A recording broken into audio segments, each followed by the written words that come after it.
안녕하세요. 무삭발 비절개 모발시계 메카 닥터공 헤어라인 의원 원장 공기환입니다.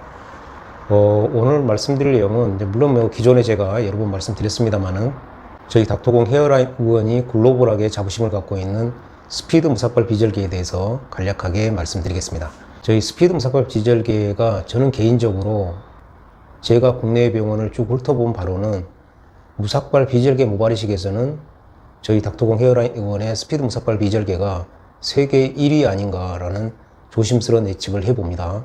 그 근거로 첫째, 무삭발 비절개 모발이식 자체가 물론 일부 병원, 일부 의사들이 합니다만은 그게 굉장히 시간이 많이 걸리는데요. 거의 하루에 이제 한 명 정도 환자가 내원해서 나갈 때까지 보통 한 8시간에서 10시간 이렇게 걸리는 경우가 대부분이죠.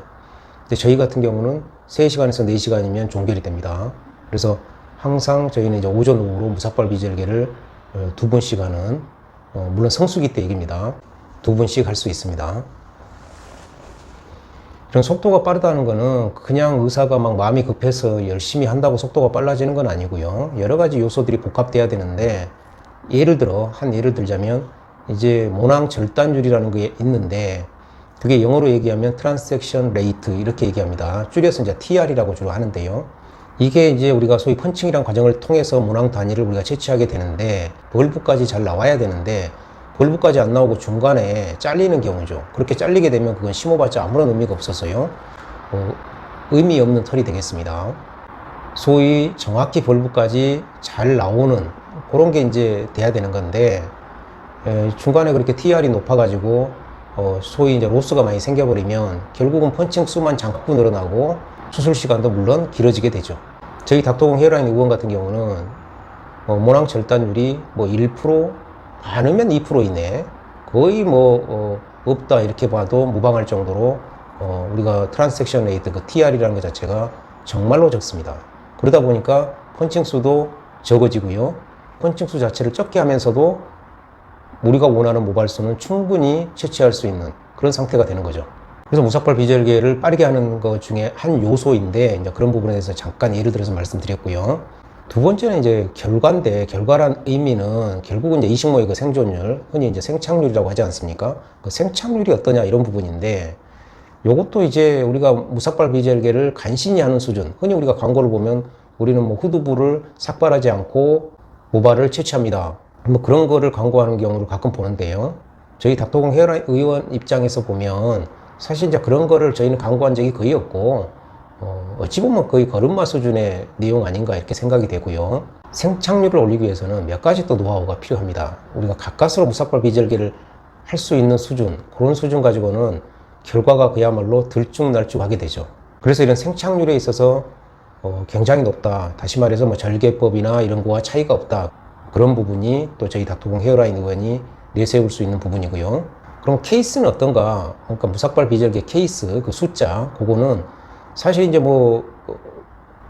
다 노출해서 얘기할 수는 없습니다만은, 물론 타 병원도, 국내외 어느 병원도 무삭발 비절개 케이스를 우리는 총 몇 건 했다 이렇게 이제 말할 수 있는 병원은 없는데, 이제 간접적으로 광고를 하는 거라든지 광고 내용이나 그런 수준을 보면 이 정도가 어느 정도 수준이겠구나 우리가 예측할 수 있지 않습니까?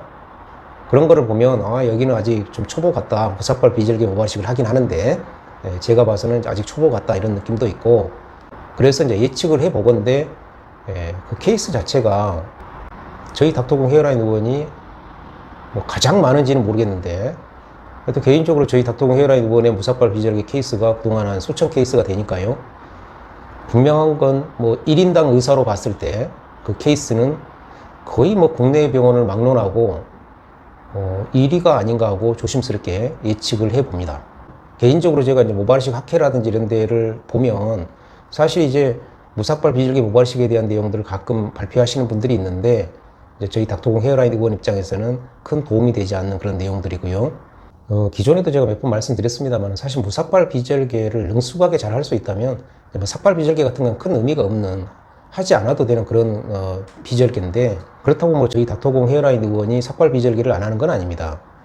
저희 같은 경우 요즘에 대부분을 무삭발 비절개 모발이식을 하고 있지만, 아주 극히 일부 환자들은 또 삭발 비절개를 하는데, 그 이유가 뭐냐면 비용이 아무래도 삭발 비절개가 조금 더 저렴한 그런 것도 있고, 두 번째는 원래 또 짧게 하고 다니시는 분들이 계십니다. 그런 분들은 굳이 뭐 그 자체가 거의 삭발비절개를 할 수 있는 수준이니까 그래서 삭발비절개를 하는 경우가 조금 더 있고요.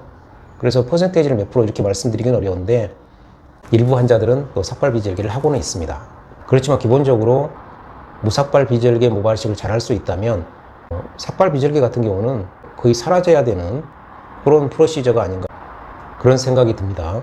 요즘에 이제 뭐 유튜브나 기타 인터넷 각종 SNS에 보니까 이제 무삭발 비절개를 조금씩 이제 광고하고 계시는 그런 병원들을 조금씩 봤는데 그 광고의 내용들이나 이런 걸 보면 우리 입장에서는 거의 관심이 없는 광고하지 않는 그런 내용들이고 저희는 항상 이제 아까 말씀드린 대로 기존의 무삭발 비절개 모발이식의 기본 개념을 뛰어넘은 그런 스피드 무삭발 비절개 모발이식을 하고 있다 이런 부분을 항상 광고를 해오고 있었습니다.